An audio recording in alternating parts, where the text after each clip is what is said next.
AP హైకోర్టులో SIT petition దాఖలైంది. Mithun Reddy bail రద్దు చేయాలంటూ పిటిషన్ దాఖలు చేశారు. ఏసీబీ కోర్టు మంజూరు చేసిన బెయిల్లో చట్టపరమైన లోపాలున్నాయని సిట్ పేర్కొంది. దీంతో నేడు సిట్ పిటిషన్ను విచారించే అవకాశం ఉన్నట్లు సమాచారం. ఇదే అంశానికి సంబంధించి మోర్ అప్డేట్స్ మా ప్రతినిధి మా ఏపీ బ్యూరో సంతోష్ అందిస్తారు. సంతోష్. Good morning Deepika.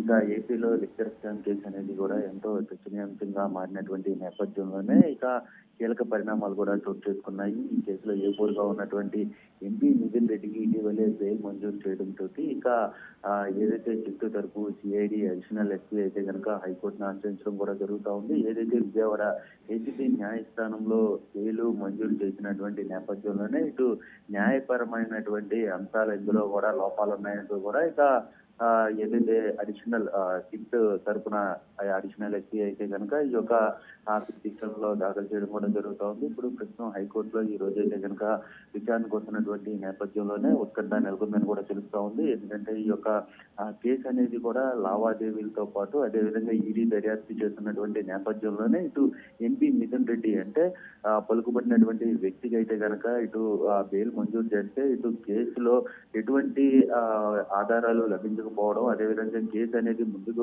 వెళ్ళని పరిస్థితులు ఉన్నాయంటూ కూడా ఈ యొక్క పిటిషన్ లో దాఖలు చేయడం కూడా జరుగుతూ ఉంది. అంతేకాకుండా ఇప్పటికే ఈ యొక్క శివ అదేవిధంగా కృష్ణమోహన్ రెడ్డి, ధనంజయ రెడ్డికి బెయిల్ మంజూరు చేయడం, అదేవిధంగా తాజాగా ఇటు మిథున్ రెడ్డికి అంటే ఆగస్టు 18వ తేదీన ఒకసారి బెయిల్ తిరస్కరించిన అనంతరం కూడా రెండోసారి ఆ బెయిల్ పిటిషన్ వేసిన వెంటనే కూడా బెయిల్ పిటిషన్ రావడం అనేది కూడా ఇటు సుప్రీంకోర్టు సంబంధించినటువంటి కేసుల ప్రస్తావన సైతం కూడా ఈ యొక్క పిటిషన్ లో సిట్ తరపున అడిషనల్ ఎస్పీ అయితే కనుక ఈ యొక్క పిటిషన్ లో పేర్కొనడం కూడా జరుగుతోంది. మొత్తంగా చూసుకున్నట్లయితే కనుక ఈ రోజు జరగబోయేటువంటి విచారణలో ఇటు ఏ విధమైనటువంటి తీర్పు రాబోతుందన్న దానిపై అయితే కనుక ఉత్కంఠ నెలకొందని కూడా తెలుస్తా ఉంది. ఇటీవలే ఇటు మిథున్ రెడ్డి బయటికి రావడంతో ఇటు ఆ కేసు ముందుకు వెళ్ళకపోవడం, అదేవిధంగా సూట్ కేసు కంపెనీల ద్వారా కూడా ఇటు లావాదేవీలు అనేది కూడా పెద్ద ఎత్తున జరిగాయి. అంతేకాకుండా కొనుగోలు విషయాలు ఈ యొక్క లిక్కర్ పాలసీ తయారైన అనంతరం కూడా ఇటు మిథున్ రెడ్డి అనేక ఆస్తుల లావాదేవీలు చేకూర్చారు అంటూ కూడా ఈడీ సైతం కూడా దర్యాప్తు చేపట్టినటువంటి నేపథ్యంలోనే ఇప్పుడు